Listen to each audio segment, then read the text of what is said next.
Welcome to the deep dive. Today we're getting into something pretty foundational. A name for God you see all over the Old Testament. Elohim. Mm-hmm. It's a big one.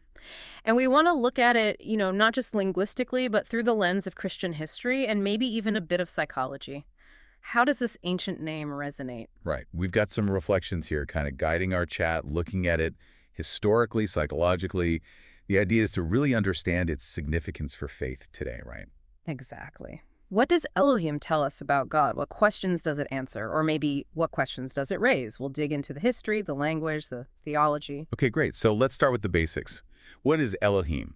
When we encounter that word, what are we actually looking at? Okay, so Elohim is Hebrew, Old Testament, and it's overwhelmingly translated simply as God in English Bibles. Just God.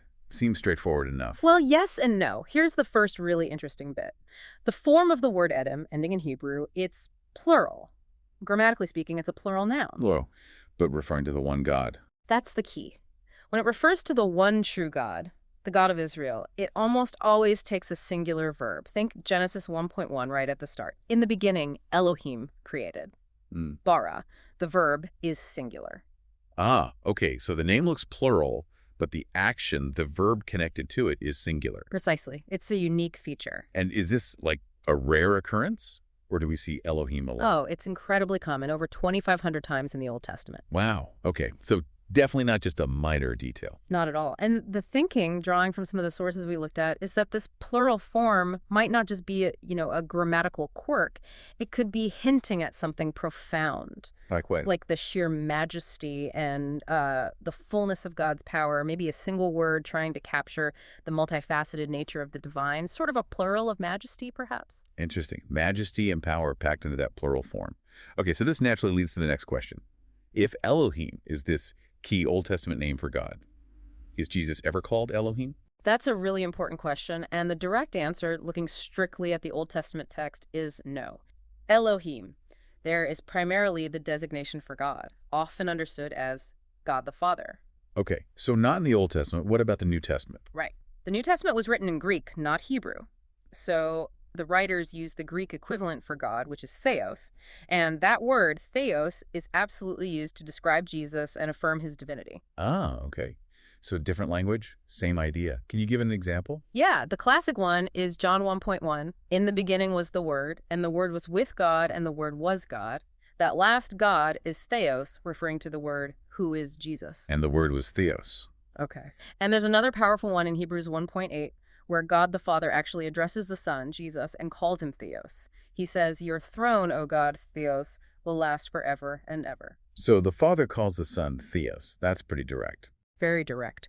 So while you won't find the specific Hebrew word Elohim applied to Jesus in the Old Testament, the New Testament leaves no doubt about his divine nature using its own term, theos. How does this connect theologically then? The Old Testament Elohim and the New Testament understanding of Jesus as theos. It connects through the doctrine of the Trinity. The Christian understanding is one God existing in three persons: Father, Son, Holy Spirit. Jesus, the Son, shares the same divine essence, the same power and authority that Elohim signifies. So the essence of Elohim is embodied in Jesus, even if the name changes between testaments. That's a good way to put it. The name reflects the revelation available at the time. The New Testament brings further clarity. One scholar we looked at, J.S. Burnett, suggests thinking of Elohim as representing this broader divine identity, which the New Testament reveals fully includes the Son. Got it. Okay, let's circle back to why God uses this name Elohim in the first place in the Old Testament. What's it revealing about himself? Primarily, it seems to reveal his supreme power and authority.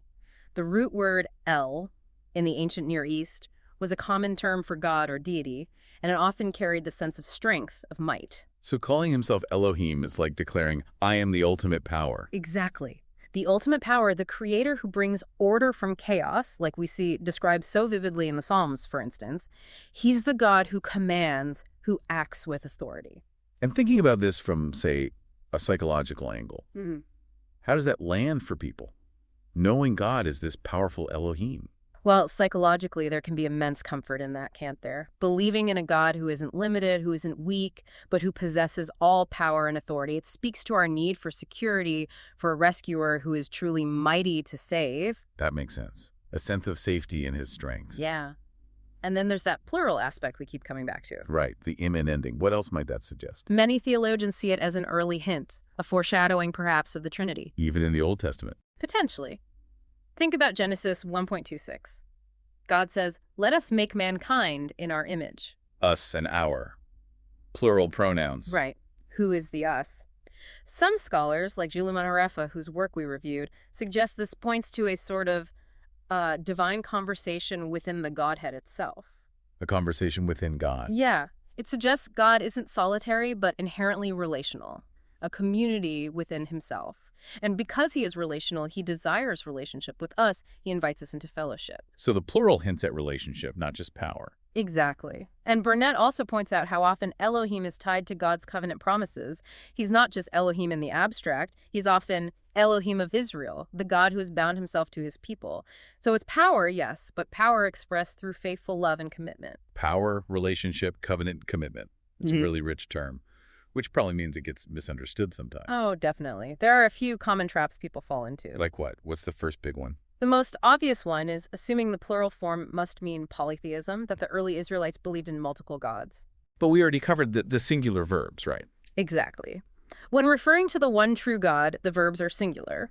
Burnett adds some historical context here, suggesting it might be what linguists call a concretized abstract plural. What now? Yeah, it sounds complex. Think of it like using a plural word to express the intensity or fullness of a singular concept. Like saying someone possesses great wisdoms to mean deep, comprehensive wisdom, not multiple separate wisdoms. He suggests this linguistic pattern might have been borrowed from surrounding Canaanite cultures, but used uniquely by Israel to emphasize God's supreme majesty. Okay, so plural for fullness, not necessarily number. Got it. What's another misunderstanding? Thinking Elohim is just a generic word for any god, like deity in English. And it can be used that way sometimes, can it? For false gods. It can, yes. The Old Testament does occasionally use Elohim to refer to other gods, or even sometimes human judges acting with divine authority. But context is everything. When applied to the creator God, the God of Israel, it carries that unique weight of ultimate authority and, crucially, that covenant relationship. It's the God, not just a God. Right. The specific context matters. What else? Sometimes people disconnect Elohim entirely from the idea of the Trinity. They say, look, the Old Testament doesn't teach the Trinity, so Elohim has nothing to do with it. Okay, and the response to that? Well, it's true the Old Testament doesn't explicitly lay out the doctrine like the New Testament does. But as we talked about with Genesis 1.26, the plural form, the S, provides, let's say, intriguing hints. Harefa's work really digs into this, not a full doctrine, but maybe a pointer, a shadow of that future revelation of plurality within unity. Hints and foreshadowing, not the full picture yet. Precisely. And one last one. The idea that Elohim is somehow outdated, like it's just an Old Testament thing that doesn't really apply to Christians focused on Jesus. Why would someone think that? Maybe because the terminology shifts to theos in the New Testament, but that misses the continuity. When John calls Jesus theos, he's attributing the very same divine nature, the same ultimate reality that Elohim represented in the Hebrew scriptures. It's the same God being revealed more fully. The essence doesn't change. Okay, that makes sense. It's about the underlying reality, not just the specific word used in one language or another. Exactly. So to kind of pull this all together, Elohim is this incredibly rich Hebrew name. It's plural in form, likely pointing to God's majesty, maybe even hinting at the Trinity, but used with singular verbs, affirming he is one. It shouts his power and authority, but also his relational nature and his covenant faithfulness. A very good summary. And while Jesus isn't called Elohim directly in the Old Testament, his divinity, clearly stated using theos in the New Testament, connects directly back to everything Elohim stands for, that ultimate divine power and being. Absolutely. It all connects. The revelation unfolds across both testaments. So as a final thought for everyone listening, maybe something to chew on. Yeah, perhaps consider this.